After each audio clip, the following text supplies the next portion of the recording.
So today we tackle two pieces of dialogue. One is Matthew 15, 21 to 28, the story of a Canaanite woman with a daughter who is unwell.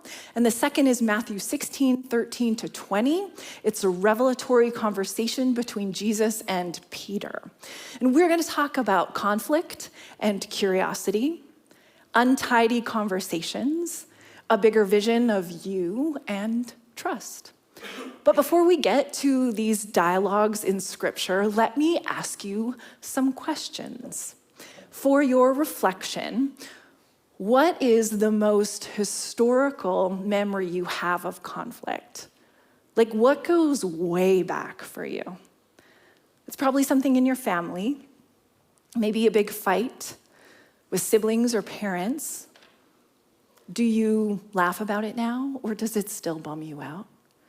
And don't go too far down that road. Just notice that the memory is there. Now, in the present, what conflict or tension is maybe waving at you to get your attention? Is it misunderstanding with a friend? Is it needs that aren't being met in your partnership? And again, just point that out for yourself. And finally, what tension or fight or argument actually left you a better person? Maybe it's from something professional. Maybe you found your voice when you were externally processing a tough situation. And again, I just want you to notice those things, because we all bring a lot with us to a conversation like this. Now, it's a little strange, it feels a little strange for me anyways, to stand up here and tell you about a time when conflict made me a better person. It's a little revealing, it feels a little vulnerable, because of course, I didn't do everything right in all of those times. As well, I am committed, very committed, to not telling other people's stories in a way that betrays their experience or confidentiality. But let me say, after 23 years in pastoral ministry, I have had two instances of conflict in churches I worked at where I had to navigate very tricky church politics. If you know, you know. And honestly, I don't think that's a bad record. In one situation, I am so proud of how I handled myself in a conflict, but it was rough and I was very young. And in the second, the relationships were harder and the experience was more disorienting, but it gave me tools for conflict that I did not know I was missing. I learned this basic thing I needed to know, which was how to stay calm enough to be curious, which is the opposite of defensiveness. And in the process, I learned that it was actually a simple misunderstanding which shaped a very jagged conflict, as well as needs that were unnamed. So the Bobby you see up here had things to learn, and conflict was my teacher. The gospel stories we read today are these confessional scenes, meaning that in the back and forth of the conversation, someone declares who Jesus is to them.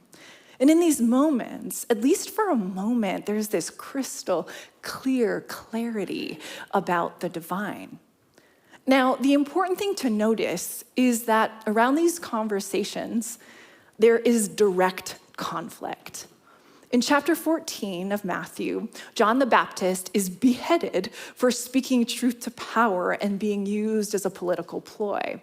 And in chapter 15, religious leaders corner Jesus and about the rules he allegedly breaks. And they insist Jesus show a sign to prove that he has this kind of heavenly authority. So there's conflict and confession. For many of us, it can feel like we're doing something wrong when we face conflict. But what if one of the best routes to clarity is conflict? And I'm not saying that we need to go all John the Baptist here. Please keep your head. But in every story of change and transformation and challenge, there is a little bit of conflict, there's tension, there's friction, and that's not all bad. So in Matthew 15, Jesus travels to a district known for being Gentile. And we don't know if he crosses the border into Tyre and Sidon. The text is unclear. Either way, Jesus is in a bit of a borderland. And along comes this Canaanite woman from the region. And there is nothing subtle about this woman. As she approaches Jesus, she shouts, "Have mercy on me, Lord, Son of David. My daughter is tormented by a demon." Now, you'd think that her cry would tug at Jesus' heartstrings, but you know what he does with her desperation? Nothing. At first, he ignores her. The text says with his silence. And eventually the disciples say to him, "Send her away. She's so noisy. She keeps shouting." Picking up in verse 24, Jesus answered, "I was sent only to the lost sheep of Israel." The woman came and knelt before him. "Lord, help me," she said. He replied, "It is not right to take the children's bread and toss it to the dogs." "Yes, it is, Lord," she said. "Even the dogs eat the crumbs that fall from their master's table." Then Jesus said to her, "Woman, you have great faith. Your request is granted." And her daughter was healed that very moment. Now, many of us are trained to see a picture of Jesus that is complete. He's always compassionate. He's always right, full stop. But this story challenges that. It's uncomfortable. The conversation is untidy. So let's just stay with it. For one thing, the writer wants us to see that this woman is a member of a historical group that for Israel was the enemy.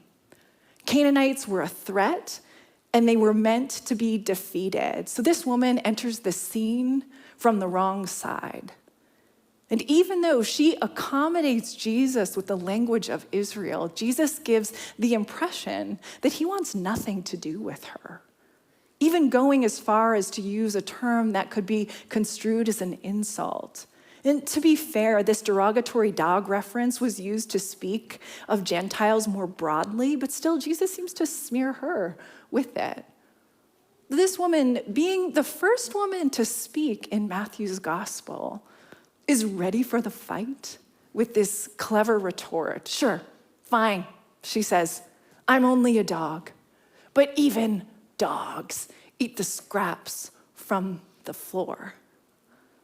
I think there's so much surprise and boldness here that Jesus laughs out loud, and we hear that lightness as he joins the woman on her side of this divide. Wow!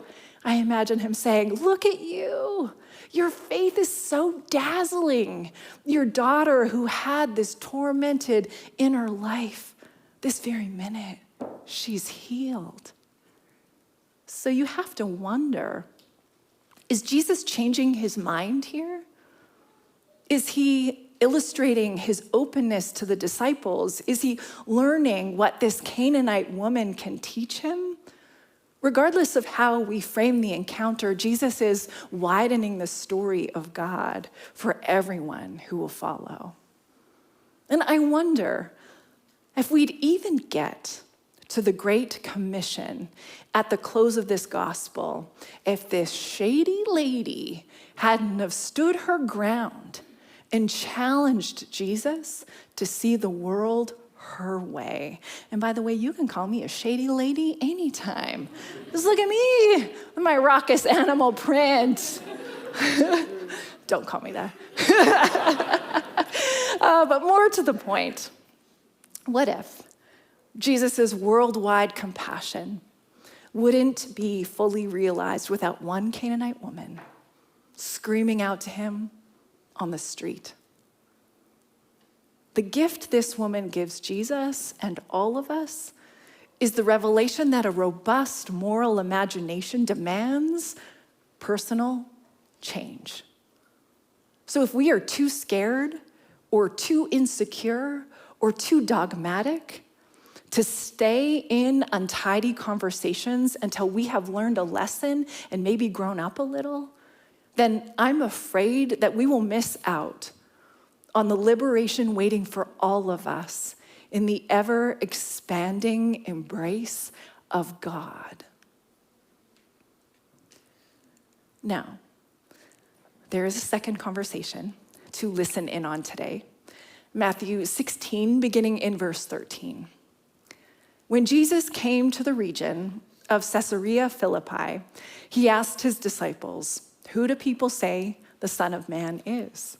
They replied, "Some say John the Baptist, others say Elijah, and still others Jeremiah or one of the prophets."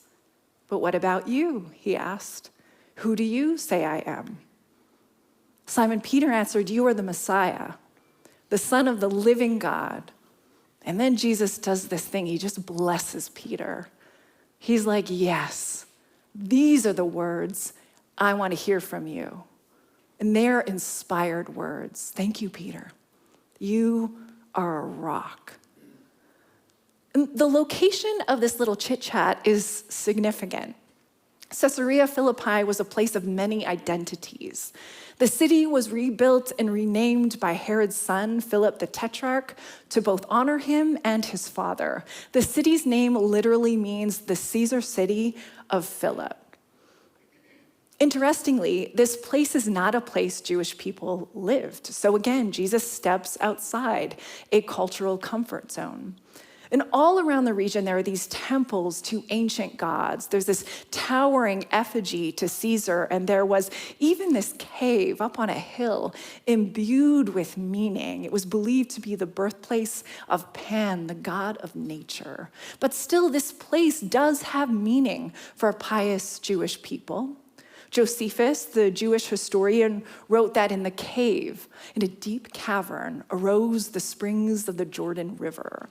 So in these swirling identities, stories of gods and sacred waters, maybe it's not surprising that the conversation Jesus has with his friends is all about identity. After all, we don't know ourselves in isolation.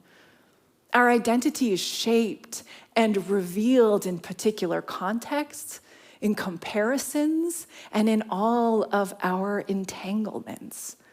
So let's take a closer look at the question, who do you say I am? Some people interpret the conversation to say that Jesus is kind of luring Peter into the answer that he wants Peter to give. Like, I know who I am. I just need to know that you know who I am. And that's fine. Only I prefer to take the question at its word. I prefer to believe that Jesus actually wants to know what Peter thinks. And we see a nod to this interpretation in the way Matthew uses an emphatic you. With the living historical present tense, Jesus is saying, you. Yeah, you. I want to know what you think. You're my friend. And there are temples and towers and myths of meaning everywhere. And the crowds, they all have an opinion of me. But Peter, tell me, please, who do you say I am? And from what we've seen in the last chapter, I think Jesus is still very much coming into his identity of being not just a prophet like the crowds believe, but the Christ, the one in whom divine presence fully dwells. So when Peter says you're it. You are all meaning. You are the true child of the living God. I think in this moment too, Jesus kind of stumbles back a little. Like finally, someone he trusts names for him the truth that he is beginning to feel more and more sure of. I think Jesus thinks, yeah, I am. So what's in this story for you? I think, at least in part, we get an inspiring picture of friendship here. It's a moment when one friend has a bigger vision for the other. It's a moment when you aren't so sure of who you're meant to be, but then someone puts words to your identity and you know something of the truth inside of you. It's a moment when an old friend says, yeah, this is going to be hard, but I have no doubt that you can do this. You are, after all, you. Now, I have these clear memories of conversations like this in my life. I treasure them so much, where a little bit of dialogue, just a few sentences, really, between me and a friend, or a mentor from a time, or even some men I was trying to date, where these conversations offered me an opportunity to change, and they changed my choices going forward. So I remember talking with Tim about my academic journey, and Tara about my voice as a preacher, and Luann about being true to some sort of sense of calling, and Frank about imagining a better fit for my future, and Allie about me staying on the path of my MDiv when I had so many questions, and Maggie about waking up to the love that was standing right in front of me in Jonathan. What was so powerful and almost mystical about these conversations is that they named the truth that was already living in me, but I was just having a hard time believing. In times of confusion and doubt, I need people to tell me something true about who I am, and I think you need that too. You need to know that you're smart, and you're trustworthy, and you're capable. You need to know that you can do the work, and you are worthy of the opportunity, and love really won't pass you by forever. And maybe you're waiting for God to tell you all that, but I believe God puts these truth pearls in relationships so that we can find them there in intimacy and trust. Martin Buber wrote, "All real living is meeting," and I love that. We are most alive when we are communing and revealing deep truths to each other. So, we've talked about conversations and conflict today, and I want to be clear. The kind of conflict I'm asking you to turn toward isn't the kind that will knock you down flat or make you feel small, or leave a permanent scar in your life. It's not abusive, it is not violent, and it's not manipulative. I'm talking about the kind of conflict that will sharpen you and reveal truth to you and offer just enough tension that you aren't exactly comfortable, but you're safe. So let's just wrap up with some thoughts on trust. A book that has helped me immensely in the last few years is called Say What You Mean, A Mindful Approach to Nonviolent Communication. And in it, the author, Oren J. Sofer, talks about trust in conversations like this. True dialogue is more than a mere exchange of ideas. It is a transformative process based on trust and mutual respect, in which we come to see another in new and more accurate ways. It's this idea that conversation is a way of knowing what is true, and it's not something we control, it's something we engage. So what if this year we welcome, my word for the year, what if we welcome more trust in our interpersonal relationships, trust in the process, trust in the best in each other, trust that what needs to soften in us will soften? Why don't we make it our intention to trust the questions and to trust in the unknown dimensions of our being, and to trust in the instinct we all have for healing and wholeness. So let us trust our bodies and trust our breath to calm and alert us. Let us trust a good community we can give ourselves to. But here's the thing. I am convinced that trust is quiet work. At the end of the conversation with Peter, after Jesus blesses Sweet Pete's bigger vision for who Jesus is, Jesus tells his disciples to keep it all quiet. In verse 20, it says that Jesus ordered his disciples not to tell anyone that he was the Messiah. It's like he says, keep this treasure close because everyone will know who I am soon enough. So if you're having trouble with trust, get to the bottom of that. We need you to show up in your life with an open heart, to risk being acquainted with the real contours of love, which includes conflict that can get messy and conversations that are hard, but please, please show up anyway. Do it for yourself. Do it for the precious ones in your life, and with the Spirit who only ever wants to know what you think of God anyway.